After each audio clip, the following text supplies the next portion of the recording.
નમસ્કાર મિત્રો, વિડીયોમાં તમારું સ્વાગત છે। જી હા મિત્રો, અત્યારે હાલ મોટા અને દુઃખદ સમાચાર સામે આવી રહ્યા છે। તો મિત્રો સમાચારમાં વાત કરીએ તો મહારાષ્ટ્રના પાલઘરના વિહારમાં 4 માળની ઇમારતનો એક ભાગ ધરાશય થતા 1 વર્ષની બાળકી સહિત 17 લોકોના મોત થયા હતા।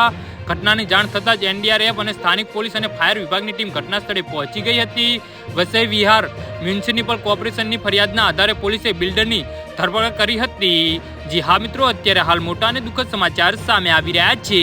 તો મિત્રો સમાચારમાં વધુ વિગતવાર વાત કરીએ તો એક મીડિયા અહેવાલ મુજબ પાલઘર જિલ્લાના વિહાર પૂર્વમાં નારંગી વિસ્તારમાં 4 માળની રામબાઈ એપાર્ટમેન્ટ નામની 50 ફ્લેટની ઇમારતના 12 ફ્લેટ તેની બાજુમાં આવેલા ખાનગી મકાન પર તૂટી પડ્યા હતા, જેમાં 17 લોકોના મોત થયા હતા।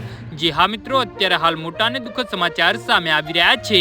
તો મિત્રો સમાચારમાં વધુ વિગતવાર વાત કરીએ તો અકસ્માત સમયે ચોથા માળે 1 વર્ષની બાળકીની જન્મદિવસની પાર્ટી ચાલી રહી હતી, જેમાં બાળકી અને તેની માતા તથા કેટલાક મહેમાનોનું મૃત્યુ નિપજ્યા હતા।